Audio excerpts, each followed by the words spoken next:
So kasalukuyan pa rin nananalasa ang bagyong Kabayan sa malaking bahagi ng Mindanao at Visayas. Balikan na natin yan.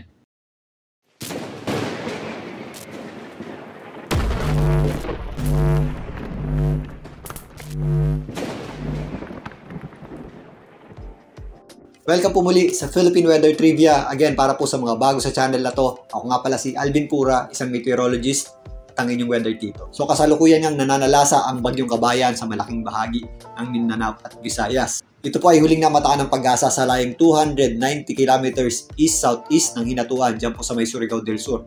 Nasa dagat pa po yung gitna o yung kanyang center. Pero again, leading po yung kanyang kaulapan, kaya malaking bahagi po ng Visayas at Mindanao ay apektado po ng malalakas na pagulan at malalakas na bugso ng hangin na dulot nitong bagyong Kabayan. Napanatili po nito ang kanyang lakas sa Tropical Depression category na may lakas na hangin na umaabot sa 55 km per hour malapit sa kanyang gitna. At kung minsan may mga pagbugsong umaabot sa 70 km per hour. Para naman sa Japan Meteorological Agency, ito po ay lumakas pa at nasa Tropical Storm category na may international name na Jelawat. Ang pangalang Jelawat po ay nagmula sa Malaysia na ang ibig sabihin ay isang uri ng isda or carp. Bahagya pong bumilis ang pagkilos nito sa 10 km per hour, pakanluran patungo nga dito sa area ng Caraga. Pero mabagal pa rin po yung 10 km per hour. Yan po ay nakakadagdag pa rin sa panganib na dulot ng malalakas na buhos ng ulan nitong bagyong Kabayan. Mas mabagal po ang kilos nito, mas marami po tayong may ipong pagulan. Kaya mag-ingat po tayo sa mga posibleng epekto ng mga pagulan nito gaya ng mga pagbaha, flash floods at landslides. Especially yung mga areas na malapit sa bundok at malapit sa ilog. Ganun din po ang mga areas na malapit sa mga baybaying dagat. So unahin muna natin itong direct effect ng bagyong Kabayan na kasalukuyan niya itong nananalasa sa malaking bahagi ng Mindanao at Visayas. Patuloy po tayong makakaranas ng masungit na panahon na may kasamang pabugso-bugsong hangin dyan po sa mga areas na yan. Again, yung ating konsentrasyon ng malalakas na pagulan ay nandito sa northeastern section ng Mindanao at katimugang bahagi ng Central at Eastern Visayas. Patuloy po tayong nakakaranas ng heavy to intense rains dyan po sa may area ng Surigao, kasama na po dyan ang Dinagat Islands, maging dito sa area ng Southern Leyte. Patuloy din ang malalakas na pagulan na may kasamang pabugso-bugsong hangin dito po sa Eastern Visayas, Northern Mindanao, natitirang bahagi ng Caraga, kasama na po dyan ang Davao Region. Pagpapatuloy po yan habang patawid ng bagyong Kabayan sa ating landmass o kalupaan.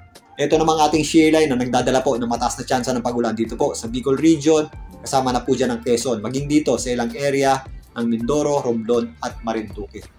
Although minsan nagpapakita ang araw, mataas po ang ating tsansa ng pagulan at ramdam po ang pabugso-bugsong hangin dulot ng ating amihan dito po sa extreme northern Luzon, dyan po sa ilang bahagi ng Ilocos, particularly sa Ilocos Norte, Kalinga, Apayao, kasama na rin po dyan ang Cagayan, kabundukan ng Cordillera, maging dito sa area ng Aurora. Ramdam din po ang simoy ng hanging amihan dito po sa Metro Manila at sa western section ng Luzon, although mas kakaunti po yung ating mga pagulang nararanasan dyan.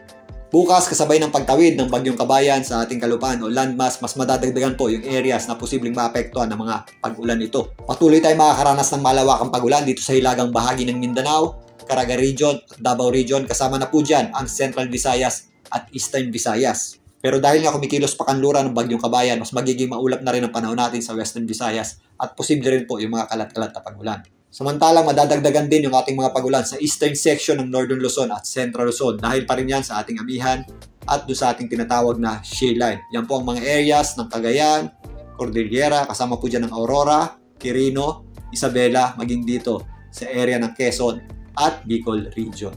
So narito muli ang official forecast track ng Pag-asa. Sa kasalukuyan nga ay medyo malapit na ito sa ating landmass o kalupaan. Posibleng mamayang madaling araw o bukas ng umaga, ito po ay maglandfall na o tumama dito sa may rehiyon ng Caraga. Mula bukas hanggang Tuesday, patuloy nitong babaybayin ang Mindanao patungo dito sa may western section ng Visayas, papunta dyan sa may area ng Sulusi. Posible po yan tumawid dito po sa area ng Palawan sa darating na Tuesday. So mula Monday hanggang Tuesday, meron tayong inaasahang increased rainfall o pagdami ng pagulan dyan po sa may area ng Palawan. Habang papatawid itong bagyong Kabayan. Base dito, inaasahan natin na mapanatili ng bagyong Kabayan ang kanyang Tropical Depression category hanggang makarating dito sa may area ng West Philippine Sea.